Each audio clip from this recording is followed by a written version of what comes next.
Charog is the other one that I know of. Yeah. He just backs that booty up. He's seen it. He's seen out of there. Yeah, he sees a ghost and he's not having it.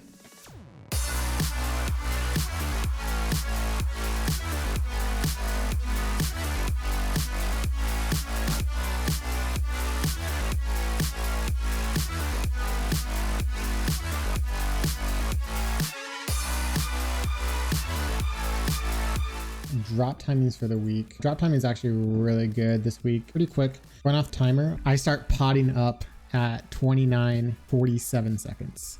Yeah, I think it's just the best time for groups and solo. And so you should hit the pad right at like 44 seconds. Ideally, also, you're looking for him to not notice you right away so that you can get in a couple punches before he starts attacking you. I like to avoid an instant slide, so like having that where he's off centered a little bit's nice. Otherwise, he'll go right into a boot. Yep, exactly. Yeah, if you're standing right in front of his face when you land, he'll go straight into a slide. So standing off to one of his sides is very important so that you can get a tail spin in first. Builds for the week. The builds that we rocked this week, it was 6 Overpower, 6 Predator, 6 Rage, 6 Rage Hunter, 3 Berserker, 3 Conduit, 3 Discipline, and 3 Wild Frenzy. This is such good perk economy, honestly. I personally really like the 3 Berserker, 3 Wild Frenzy split rather than the 6 Berserker we sometimes run because it makes your attacks just feel so smooth. Everything just really works well together and it feels just so efficient to me. I love Wild Frenzy, actually. Like, there's certain times where I almost want to run it if I can only get that or Berserker. Sometimes I almost want Wild Frenzy more just 'cause I really like it, but yeah, I love Wild Frenzy. So the split with 3 and 3 of each is really nice. It's one of my favorite. It's one of my favorite splits to do as well. The 3 Conduit is kind of, I wish it could be 6, but I mean, obviously we just don't have that many perks to work with. Yeah, unfortunately, the 3 Wild Frenzy's more attack speed anyways. Right, exactly. And all the time. And obviously for groups, you're not going to want to run that 3 Conduit. You're going to want to run 6 Conduit on somebody and everybody else running either Zeal or Aetheric Attunement, whatever. Yeah, because it's not a huge attack speed increase for the extra 3, but you know, when you figure across 4 people, it's more worth it. Right, exactly. And if you're overriding somebody else's 6 Conduit, it's very, very bad. Potions for the week, obviously we're bringing the Blitz and the Frenzy. And then instead of Aether Drive Tonic, we're bringing the Assault Tonic, the Stagger Potion. And the reason that we're bringing this is because it's very important for him being on the ground the entire fight to get a stagger before the enrage. And then because we're doing so much stagger damage, we'll actually get a stagger after the enrage as well. So that Stagger Tonic really, really helps you get the staggers that you need when you need them to.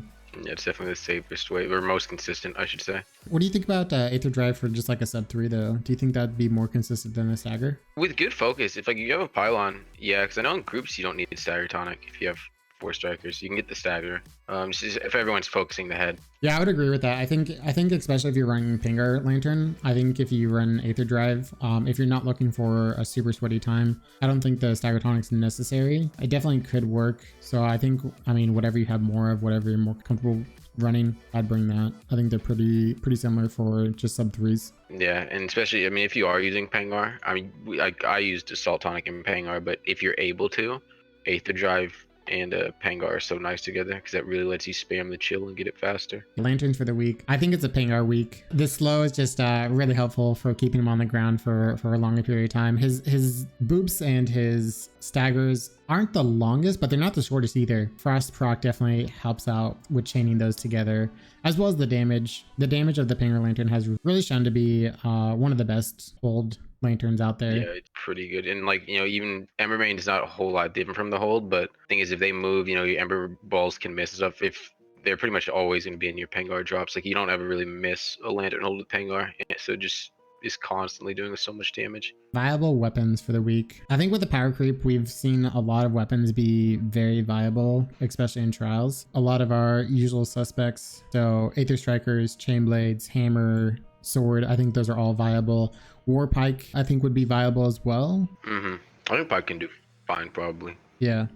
Especially now they changed to where any of the spinning attacks can boop. Doesn't have to be the end of it. You can get that, at least the initial boop before you have a missile, a lot easier if he comes at you with a boop first. Well, in the boop when he's enraged is going to be hard to hit, or you can't hit with a missile either because of the shield.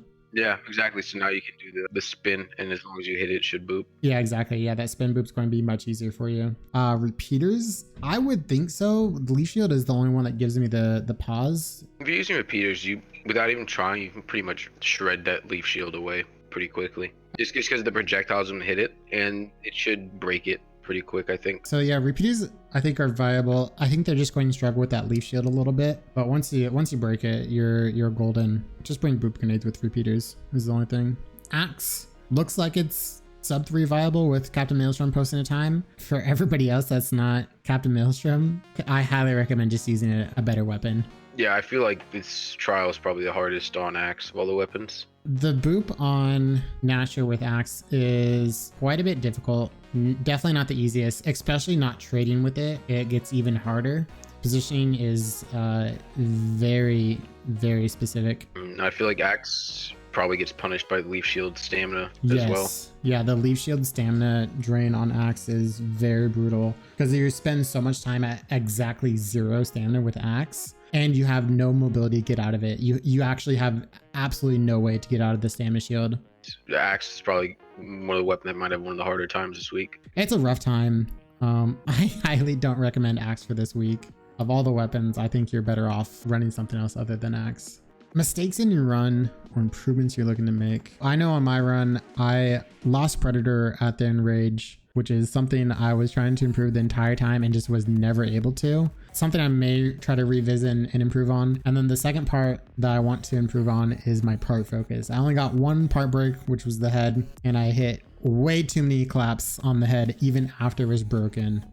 Kind of disappointing to watch back because a good part break at the end would have easily been like a 53-second run or something like that. I know the run I posted, the 101, you can see I do so much white damage after the head's broken. And that was like once I tried like different weird strats like the Drask strikers and everything, and I went back to what I'd been running. My whole thing was, all right, I just need to work on getting break two.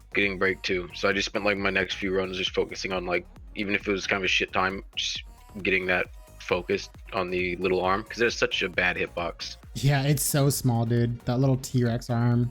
Yeah, like you end up hitting, and like your claps end up hitting the leg so easily instead, or the head. So I just spent time just practicing on, all right, I'm gonna get the second break. And then once I started being able to get second breaks pretty regularly, then I was like, all right, now let's try to do this in decent time. Strategy inside the arena. The sweat strategy is you're wanting to get up both of your Tempest Form and your Karma Breaker before you boop, and you want to bait the boop. So you're doing your 3 mantras that you would need for both those buffs, applying them, and then sitting in front of his head, and you should go straight into your fists. As soon as he's down on the boop, you're looking to immediately get a stagger on your clap.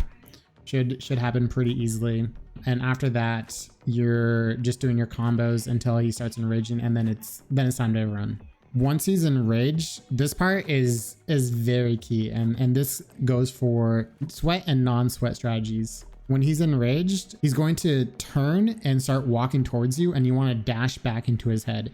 This should 100% of the time have him go into a slide. Basically, it's just you want to end up, like, before he really registers, like, to attack. Once he like picks you up and is like there, you just want to be like with strikers, it's your Karma Breaker's the easiest way, but you want to be able to be right in his face before he like knows what attack he's gonna do. This should allow you to get a boop off and instantly bring down his leaf shield, as well as send him into an overpower state as well. This is the hardest part of the fight for me. It's very, very easy to screw up, but after that second boop, it should be pretty sealed. And unless I missed a lot of damage, every run where I got second boop, he was dead. Unless for whatever reason I end up not doing enough stagger damage to get the second stagger before he moved or something. But generally, it's over after the second break. I'm second boop. And then as far as for the sub 3 strategy, if you're not changing your stagger states, you're going to have to rebait the boop over and over again, and that's pretty much the entire fight. So anytime he tail slaps, just get away, just run away.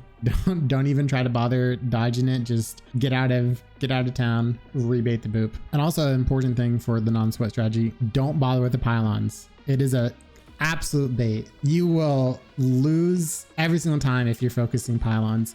It's okay to like go out and hit them when there's nothing else to do, or like to get up mantras or get pips for your chain blades, charge for your axe, you know, stuff like that. It's totally okay. Totally okay to do that. You should not be worrying about the pylons if you're able to attack him.